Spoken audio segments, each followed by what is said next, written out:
하나님께서 우리에게 주시는 말씀 로마서 5장 19절에서 21절입니다. 신약성경 로마서 5장 19절에서 21절 말씀, 하나님의 말씀 봉독하여 드릴 때 하나님의 음성을 경청하십시오.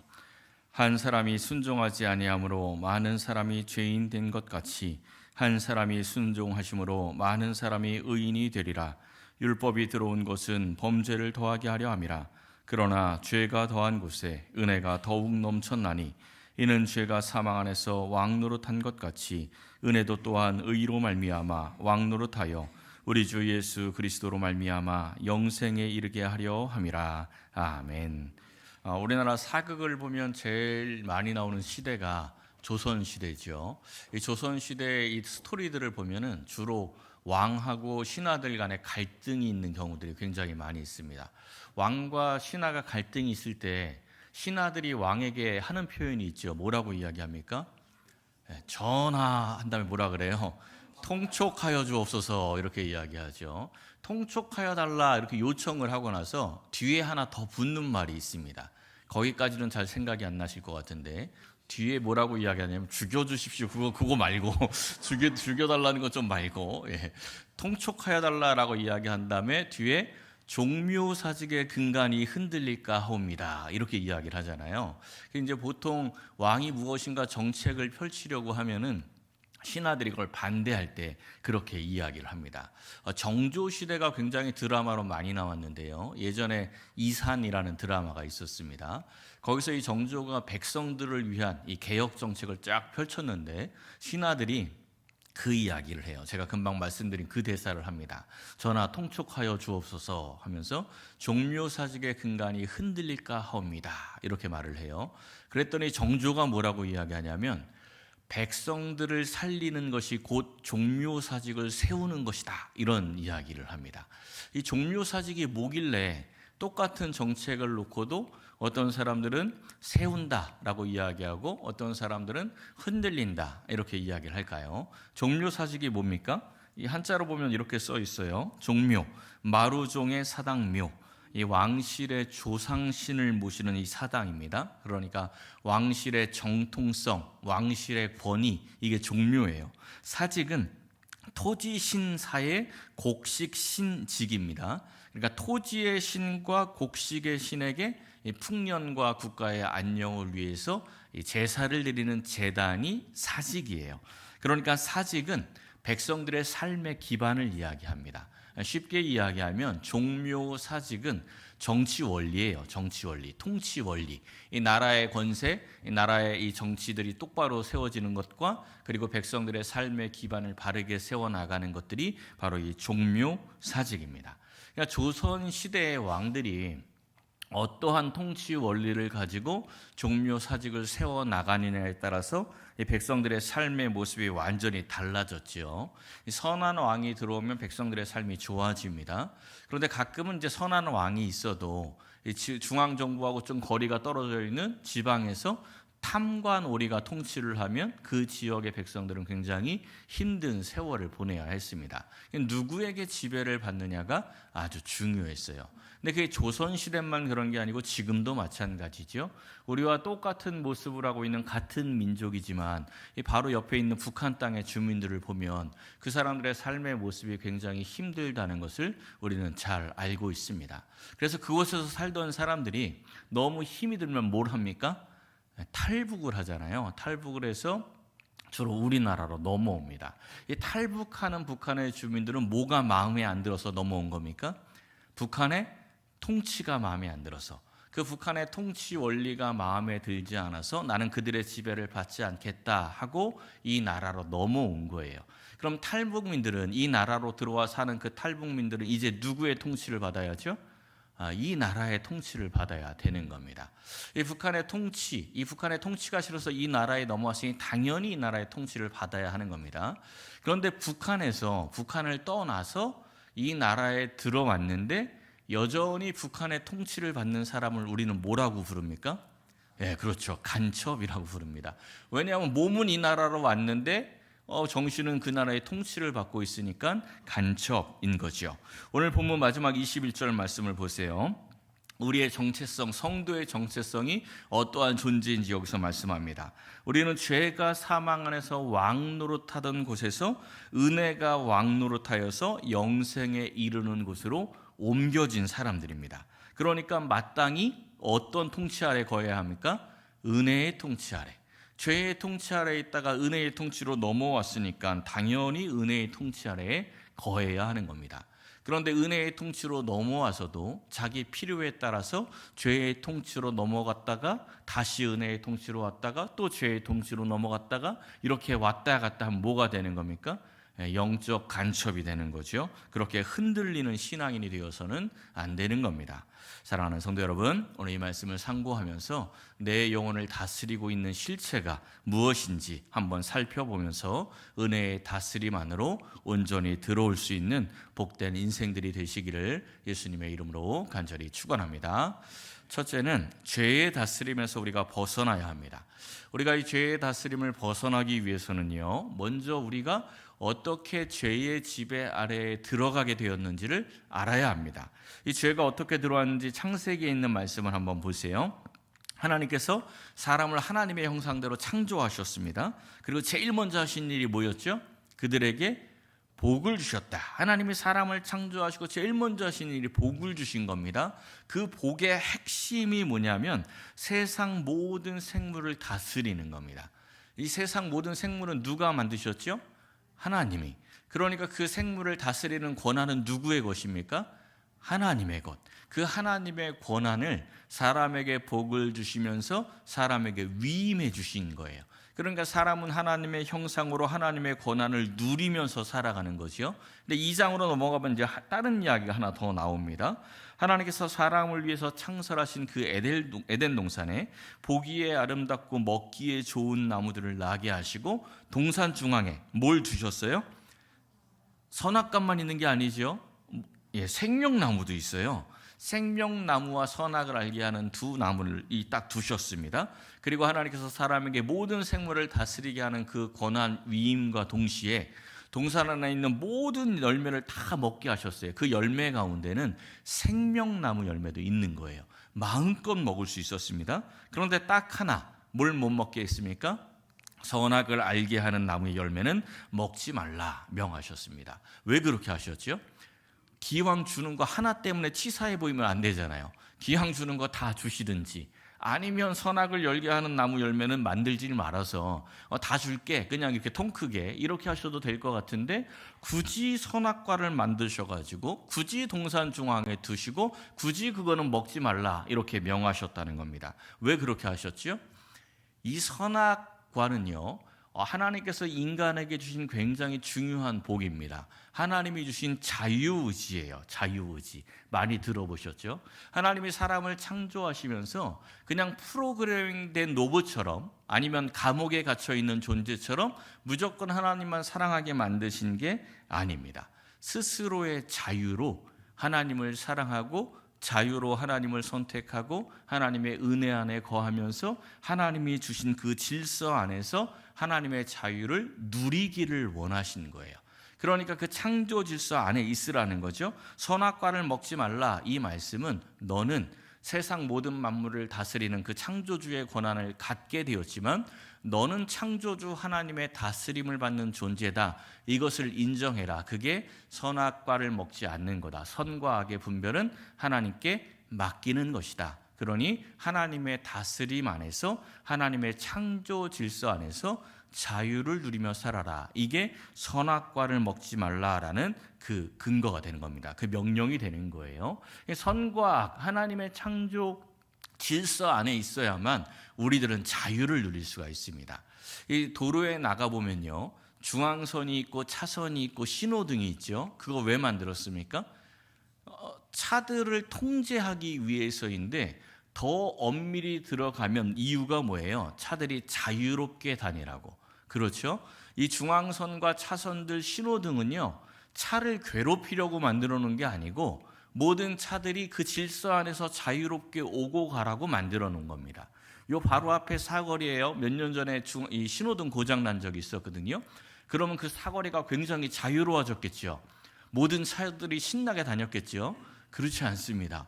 난리가 났어요. 왜냐하면 신호등이 없으니까 각자 지가 가고 싶을 때 출발하려고 하는 거예요. 그러니까 이쪽에서도 가고 저쪽에서도 가고 하니까 사고 위험이 굉장히 많아지는 겁니다. 그 질서 안에 있어야 자유를 누리는 겁니다. 하나님의 창조 질서를 벗어나면 우리의 영이 사고가 나게 되어 있어요. 그런데 사탄이 미혹합니다. 야, 너 하나님의 질서를 벗어나야 돼.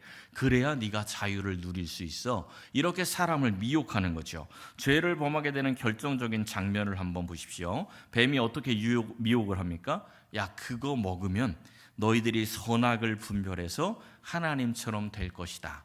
다르게 표현하면 하나님의 다스림을 벗어나 자유를 얻게 될 것이다. 야, 너 면허 딴 지 이제 벌써 몇십 년 되었는데 언제까지 신호등의 질서를 따라다닐 거니? 네가 면허 딴 지 오래됐잖아. 네 마음대로 신호를 벗어나. 그러면 네가 주체가 되어서 마음대로 살아갈 수 있을 거야. 이렇게 미혹하는 거죠. 그럴듯합니다. 그런데 이 사람이 그 미혹에 결국은 넘어가서 선악과를 먹습니다. 결과가 어떻게 되었죠? 자유를 얻었습니까? 자유를 얻은 것이 아니라 죄의 지배 아래 들어가서 사망이 왕노릇하게 되는 겁니다. 영적 사고가 난 거죠. 오늘 본문 바로 앞에 12절 말씀을 보세요. 한 사람으로 말미암아 죄가 세상에 들어오고 그 죄로 말미암아 사망이 들어왔다. 영적 사고 났다. 보통 사고가 아니고 사망 사고가 났다. 이런 말씀입니다. 이 말씀이요, 굉장히 중요한 신학적인 주제를 가지고 있습니다. 교회를 다니는 사람은 다 들어본 말이 있는데 원죄라고 들어보셨죠? 원죄 때문에 다 지옥 간다 이렇게 이야기하지 않습니까? 이 원죄 교리의 기초가 되는 말씀입니다. 원죄를 우리가 굉장히 많이 들었지만 원죄가 뭔지는 정확하게 모르는 경우들이 참 많이 있어요. 여기서 이 죄가 세상에 들어왔다라고 말씀을 할 때 이 성경의 헬라어 성경을 보면 이 죄라는 단어가 단수로 쓰여 있습니다. 이게 이제 우리는 잘 감이 안 와요. 왜냐하면 우리가 가진 성경은 전부 다 죄가 단수로 쓰여져 있잖아요. 근데 이 헬라어 성경을 보면요, 우리가 일반적으로 생각하는 죄는 단수가 아니고 복수입니다. 죄들 이렇게 써 있어요. 그런데 이 죄가 단수로 쓰일 때는요, 우리가 생각하는 그 죄가 아니고 어떤 인격적인 존재, 어떤 세력으로서 말할 때 이 죄를 단수로 씁니다. 우리가 지난주 성령 강림 주일 때 성령이 인격적인 존재라고 했잖아요. 어떤 내가 마음대로 사용할 수 있는 그런 에너지, 기 이런 게 아니고 인격적인 하나님, 성령 하나님으로서 우리를 다스리기를 원하시는 분이 성령님이라고 했죠. 그와 마찬가지로 이 죄도요, 인격적인 존재인 겁니다. 인격적인 존재, 하나의 세력으로서 우리에게 들어왔다는 거예요. 그러니까 우리들이 범하는 죄들은 결과인 겁니다. 결과. 근데 아담의 불순종으로 인하여 들어온 이 죄는 하나의 세력이 된 거예요. 그 세력이 우리를 지배해서 우리를 사망으로 끌고 들어간다라는 겁니다. 그러니까 여기서 발생하는 원죄라는 것은 아담이 선악과를 먹었다 그 순간에 지구상에 있는 모든, 그 이후에 나오는 모든 인간들까지도 선악과를 먹어서 죄가 들어왔다 이런 이야기가 아니고, 물론 그렇게 해석하는 학자들도 있습니다. 그런데 그러한 이야기가 아니고 아담이 죄를 범하면서 죄의 세력이 이 세상에 들어왔고 이제 모든 사람들이 하나님의 지배, 하나님의 다스림 안에 있는 게 아니고 그 죄의 세력 안으로 들어가게 되었다, 이런 이야기입니다. 그러니까 이제는 그 죄의 세력 속에서 죄의 지배를 받아서 모든 인간은 죄를 지으면서 사망으로 달려갈 수밖에 없는 인생이 되었다. 이게 원죄라는 의미입니다. 조금 어려운 이야기지만 잘 들으셔야 돼요. 이 원죄를 알아야 구원의 의미도 알게 되는 것입니다. 조금 전에 말씀드린 자유의지를 한번 생각해 보세요. 이 자유를 우리가 좀 잘못 생각할 때가 있습니다. 하나님께서 최초의 인간을 만드실 때 자유의지를 주셨다라고 말씀을 드렸습니다. 근데 그 인간이 어떻게 했어요? 그 자유를 가지고 하나님을 택하고 하나님을 사랑하고 하나님의 다스림 안에서 참된 자유를 누린 게 아니고 그 자유를 잘못 사용해서 하나님을 선택하지 않았습니다. 죄를 선택했어요. 하나님처럼 되겠다고 죄를 범하였습니다. 하나님의 다스림을 벗어났습니다. 그때부터 하나님의 다스림 아래에서 누리던 자유를 빼앗겼습니다. 그러니까 모든 인간은 자유가 없는 존재가 되었어요. 어떤 자유가 없냐면 죄를 짓지 않을 자유가 없어요. 그러니까 모든 인간은 다 죄의 지배 아래서 죄를 짓지 않을 자유를 잃어버리게 되었다는 겁니다. 그래서 12절부터 보면 이런 말씀이 나오죠. 모든 사람이 죄를 지었다. 모든 사람이 죄의 지배 아래에 있기 때문에 영적 자유를 빼앗겨서 사망이 왕노릇하는 세상 속에서 죄를 지으면서 사망의 이 다스림을 받고 있다. 이런 말씀입니다. 근데 이걸 사람들이 알까요? 모를까요? 사람들이 몰라요. 자기가 자유가 없다는 걸 모릅니다. 그래서 예수님께서 이 땅에 오셔서 요한복음 8장에서 이렇게 말씀합니다. 진리가 너희를 자유롭게 하리라. 그러니까 유대인들이 뭐라고 말을 해요? 우리는 남의 종이 된 적이 없는데 어찌하여 자유롭게 되리라 하느냐, 이렇게 묻습니다. 그러니까 유대인들은 스스로 자유가 있다 이렇게 생각을 하고 있는 거죠. 그때 예수님이 뭐라고 말씀하십니까? 죄를 범하는 자마다 죄의 종이다. 너희들이 죄의 노예다. 노예는 주인이 명하는 대로 사는데 너희들의 주인이 죄, 사망이기 때문에 그 죄의 명령대로 살고 있는 사람들이다. 너희들은 다 죄의 지배하에서 자유가 없는 존재다. 이렇게 예수님이 말씀해 주신 겁니다. 그러니까 사람들은요, 죄를 지을 때 자유롭다고 착각을 합니다. 자기 마음대로 막 죄를 지으면 내가 자유롭게 살고 있어, 이렇게 착각을 하고 있는 거예요. 근데 실상은 죄의 지배 아래서 죄가 명령하는 대로 하고 있는 겁니다. 그걸 본인이 모르고 있는 것뿐이죠. 근데 우리 예수님께서 진리가 너희에게 자유를 회복해 줄 거야, 이렇게 말씀을 해 주신 겁니다. 진리가 뭐지요? 우리 예수님이 말씀하셨죠? 내가 곧 길이요 진리요 생명이니. 그 예수님이 진리십니다. 그 예수님께서 우리에게 진리의 영, 성령을 보내주신 거죠. 그러면 다시 묻겠습니다. 지금 우리는 자유의지가 있습니까? 없습니까? 이렇게 물어보면 꼭 헷갈려가지고 있는가 없는가 그러는데, 있어요? 없어요? 있지요. 그렇죠. 있습니다. 다행입니다. 알고 계시네요. 우리는 자유의지가 있습니다. 이전에는 죄의 노예로 살고 있었기 때문에 죄를 안 지을 자유가 없었어요. 무조건 죄를 범하며 사는 겁니다. 죄 가운데 거하면서 사망을 향해 달려가는 인생이 우리 사람들의 인생이라는 거예요. 그런데 이제는 죄를 짓지 않을 자유가 회복이 된 겁니다. 오늘 본문 19절을 보세요. 한 사람, 아담이 순종하지 않아서 많은 사람이 죄의 지배 아래로 들어갔죠. 그런데 이제 한 사람, 예수님이 순종하심으로 많은 사람들이 죄의 지배를 벗어나서 의인의 길을 걷게 되었습니다. 우리 예수님께서 십자가와 부활을 통해서 진리의 영, 성령을 보내주셨기 때문에 우리의 영적 자유가 회복이 된 것입니다. 이제는 우리는 죄의 세력과 성령의 세력 중에서 누군가를 선택하여 살 수가 있어요. 예전에는 그걸 못했거든요. 이제는 선택하여 살 수가 있는 겁니다. 최초의 인간 아담처럼 생명나무 열매를 먹고 살 수도 있고 선악과를 먹어서 죽음의 길을 택할 수도 있다는 겁니다. 근데 첫 번째 인간이 잘못 선택했잖아요. 그래서 두 번째 아담 예수님이 오셔서 그거 택하면 안 돼 하고 보여주셨단 말이죠. 그럼 우리는 이제 뭘 택하여 살아야 합니까? 당연히 성령의 길을 선택해야죠. 생명의 길을 선택해서 그 자유를 찾고 누려야 합니다. 우리가 누려야 할 자유가 어떤 자유라고요? 죄를 짓지 않을 자유.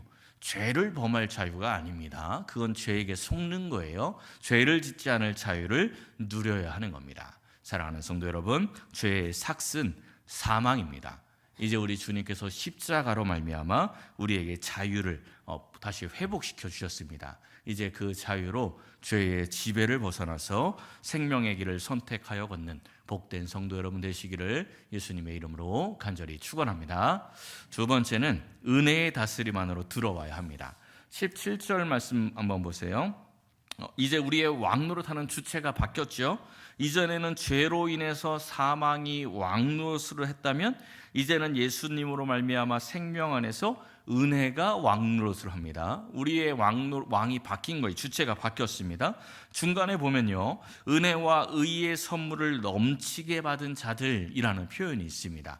이 생명이 왕 노릇을 하기 때문에 우리의 삶에 은혜가 넘친다는 거예요. 바로 앞에 15절에 있는 말씀도 이와 비슷한 말씀이 나오죠. 하나님의 은혜와 예수 그리스도의 은혜는 많은 사람에게 넘친다. 그러니까 하나님의 은혜는 한마디로 말하면 넘치는 은혜입니다. 이 은혜에 대해서 가장 많이 나오는 에베소서에 보면 이런 말씀이 나옵니다. 1장에서 은혜가 풍성하다, 은혜의 풍성함을 말씀하죠.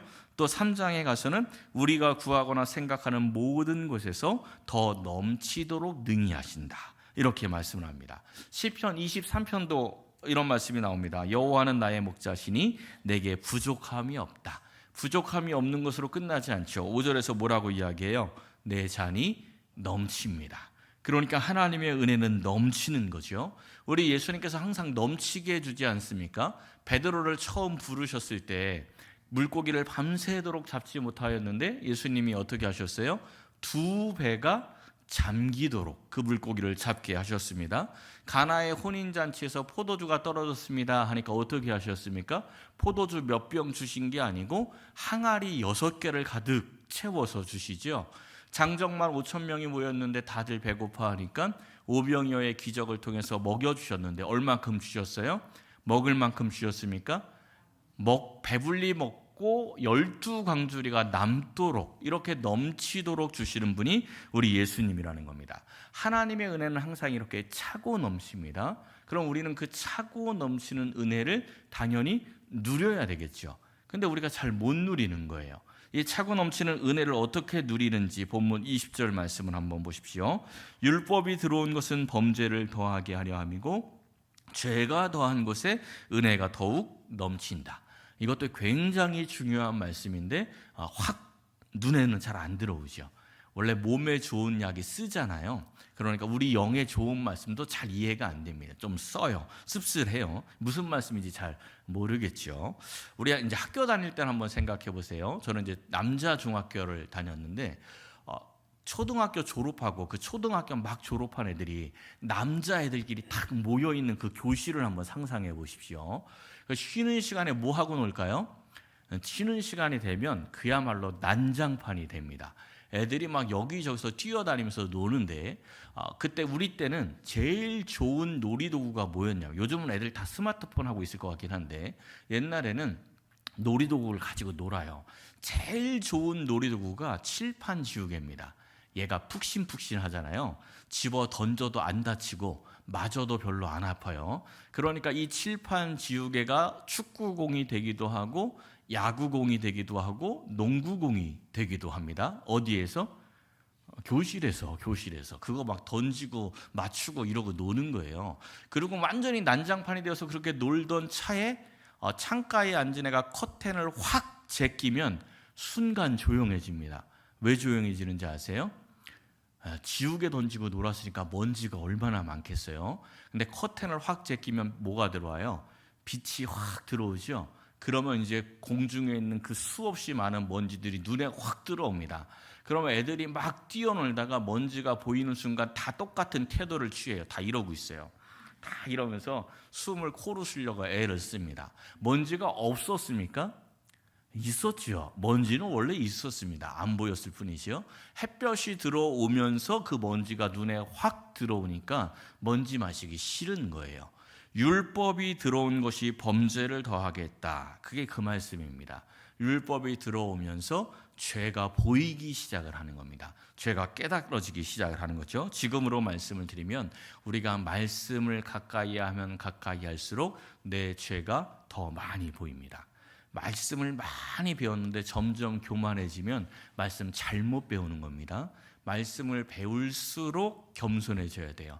말씀과 가까이 할수록 자기 죄가 보여야 합니다. 더 많이 보이는 거예요. 그러면 뭐가 넘친다고요? 그때 은혜가 넘쳐나기 시작을 합니다. 이 예수님의 십자가와 부활을 제외하고는 이 사복음서 전체에 다 나오는 사건들이 그렇게 많지는 않습니다. 그런데 그 사건들 가운데 하나가 향유옥합 사건입니다. 향유옥합 아시죠? 한 여인이 아주 비싼 향유옥합을 깨뜨려서 예수님의 발을 닦고 자기의 머리털로 닦았던 그 사건이죠. 이 네 개의 복음서에 다 나오는데 누가복음만 조금 결이 다르게 진행이 돼요. 그래서 누가복음을 다른 사건으로 이야기하기도 합니다. 한번 누가복음에 있는 말씀을 한번 보십시오. 한 바리새인이 예수님을 초청했습니다. 나와 함께 식사를 좀 하시죠 하고 초청을 했습니다. 근데 이 잔치에 그 동네에서 죄를 지은 한 여자가 찾아와서 예수님의 발 곁에 서서 울면서 눈물로 발을 적시고 자기 머리털로 그 발을 닦고 그 발에 입을 맞추고 향유를 깨뜨려서 붓습니다. 근데 예수님을 초대한 바리새인이 이 사건이 굉장히 못마땅했어요. 우선은요, 이 동네에서 죄인이라 칭함받는 여자라는 것은 쉽게 말하면 창녀입니다. 창녀라든지 아니면 아주 음란한 여자로 동네에 소문난 여자예요. 창녀든지 음란한 여자든지 동네의 죄인으로 칭함받는 이 죄인이라고 소문난 여자가 자기 집에 들어온 것도 기분 나빠요. 이게 평소 같았으면 막았을 텐데 예수님이 계시니까 막지도 못했고, 그 여인이 들어온 것도 기분이 나쁜데 그 여인이 지가 주인공처럼 자기가 예수님을 초대한 것처럼 예수님 옆에 가더니 막 울면서 향유를 붓고 머리털을 꺼내서 예수님의 발을 닦아요. 지금도 중동 지방 가보면 여인들이 자기 머리털 가리잖아요. 그러니까 이스라엘 이 중동 지역은 여인의 머리털은 사회적 자존심과 명예를 상징합니다. 그러니까 아무 때나 머리털을 꺼낼 수가 없어요. 근데 지금 이 여인이 와서 머리털을 꺼내서 가장 이 수준이 낮은 곳을 발로 이야기를 하는데 가장 지저분하고 더러운 예수님의 발을 그 머리털로 닦고 있단 말이죠. 그럼 그걸 보면서 그 여인도 마음에 안 드는데 예수님도 마음에 안 드는 겁니다. 아니, 예수님이 영적인 존재이고 선지자라면 저 여자가 어떤 여자인지 알고 몸에 손을 못 대게 해야 되는데 그 머리털로 발을 닦는데 예수님이 가만히 계신단 말이죠. 그래서 이렇게 생각을 합니다. 이 사람이 만일 선지자라면 자기를 만지는 여자가 누구며 어떠한 자 곧 죄인인 줄을 알았으리라. 나 예수님 잘못 초대했네. 이거 영 별로네. 이렇게 지금 생각을 하고 있는 거죠. 근데 예수님이 이 마음을 아셨습니다.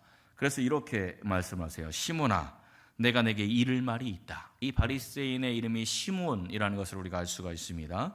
그러면서 한 가지 비유를 말씀하시면서 묻습니다. 빚진 자가 둘이 있는데 한 사람은 500데나리온을 빚졌다. 또 한 사람은 50데나리온을 빚졌다. 근데 둘 다 갚을 길이 없어. 그래서 이 돈을 빌려준 주인이 야, 니네들 불쌍하다, 안 되겠다, 내가 탕감해 줄게 하고 탕감을 해줬다는 겁니다. 그럼 그 둘 중에 누가 더 주인 사랑하겠니? 이렇게 물었습니다. 누가 더 사랑하겠습니까? 당연히 더 많이. 500데나리온은 거의 2년 연봉이고 50데나리온은 한 2달 버는 돈이죠. 당연히 2년 연봉치 탕감받은 사람이 훨씬 더 고맙고 감사하고 주인을 사랑하겠죠. 그러니까 시몬이 그렇게 대답을 하니까 예수님이 그래, 네 판단이 맞아, 그거 당연하지, 이렇게 말씀하시고 이어서 이렇게 말씀을 하십니다. 이 여인은 자기가 얼마나 많은 죄를 지었는지 알고 그 죄가 사함받았다는 것을 깨달았기 때문에 이토록 깊이 사랑하면서 감사하고 있다. 그런데 너는 사함받은 죄가 뭔지도 모르고 있으니 이렇게 사랑하지도 못하고 적게 사랑하는 모습을 보이고 있는 거다. 이런 말씀을 해주는 겁니다. 오늘 본문의 표현대로라면 죄를 모르니 은혜도 모르고 있는 것이죠. 이 말씀을요, 죄를 많이 져야 은혜를 받는구나, 이렇게 생각하시면 안 됩니다. 죄를 많이 져야 은혜를 받는다는 게 아니고 죄를 많이 깨달아야 은혜를 받는다는 것입니다. 우리는 얼만큼 빚진 자죠? 얼만큼 빚졌어요? 하나님께. 예수님이 말씀해 주셨잖아요. 1만 달란트 빚진 자. 여기서 500데나리온 이야기했는데 1만 달란트, 한 달란트는 6천 데나리온입니다. 근데 1만 달란트 빚진 자다, 이렇게 주님께서 말씀해 주셨어요. 그만큼 사랑하고 계십니까? 그게 잘 안 되지요. 왜 그렇습니까? 죄를 잘 깨닫지 못하니까. 이 바리새인 시몬이 어떠한 사람이었는지 마가복음에 있는 말씀을 한번 보세요. 뭐라고 이야기합니까? 나병 환자 시몬, 이렇게 이야기하죠. 나병 환자는요, 이스라엘 사람들은요, 사람을 만날 수가 없습니다. 왜? 부정한 자라. 부정한 자라. 나병 환자는 자기의 얼굴을 다니면서 누군가 모르고 자기 가까이 오면 부정하다, 부정하다 이렇게 소리를 쳐서 자기 가까이 못 오게 만들어야 돼요. 그게 율법입니다. 나병 환자가 누구랑 식사를 할 수 있겠어요? 나병 환자끼리만 식사하죠. 다른 사람하고 밥을 먹을 수 없습니다. 사회적으로 죽어 있는 존재가 나병 환자예요. 근데 그 나병 환자가 예수님을 초대했는데 예수님께서 그 나병 환자의 초대에 응하셨습니다. 그리고 그의 집에 방문해 주셔서 그와 함께 식사해 주고 계시는 거예요. 굉장히 큰 은혜를 받고 있는데 그 은혜를 몰라요. 상징적인 의미가 있죠. 지금 스스로는 거룩하고 경건한 나는 바리새인이다 하고 누가복음에서는 나는 바리새인이야 하고 바리새인의 정체성으로 나타나고 있는데 그의 영적인 실체는 죽어있는 나병 환자라는 겁니다. 그걸 모르니까 예수님 앞에 있으면서도 예수님께 받고 있는 그 넘치는 은혜를 전혀 모르고 있는 것이죠. 죄의 다스림 안에 있으면요, 사망이 왕노릇을 합니다. 염려와 불안, 두려움 가운데 거하는 인생이 되는 거죠. 그런데 우리가 죄를 깨닫고 은혜의 다스림 안으로 들어오면 생명이 왕노릇하기 시작을 합니다. 20절부터의 말씀을 다시 보십시오. 죄를 깨달을수록 은혜가 더욱 넘칩니다. 그 결과로 은혜가 의로 말미암아 내 인생에서 왕노릇을 하기 시작합니다. 이제는 내 생각도, 내 뜻도, 내 마음도, 내 의지도, 내 성향도, 내 인생의 방향까지도 누가 끌고 갑니까? 은혜가 끌고 가는 거예요. 은혜가 끌고 가고 은혜 안에서 은혜 속으로 살게 한다는 거죠. 그때 우리 주 예수 그리스도로 말미암아 영생에 이르게 된다. 영생에 이른다. 다르게 표현하면 천국에 이른다. 그러니까 삶의 자리가 평안과 기쁨과 자유가 넘치는 천국이 된다는 것입니다. 사랑하는 성도 여러분, 우리에게 영적 자유가 회복이 되었습니다. 이제 우리는 넘치는 은혜 안으로 들어갈 수 있는 자유를 얻게 된 것입니다. 그러니까 이제는 죄의 다스림을 벗어나서 은혜의 다스림을 받고 우리 주님께서 주신 그 참된 자유와 평안을 누리면서 이 땅에서도 참된 천국을 누리며 살아가시기를 예수님의 이름으로 간절히 축원합니다.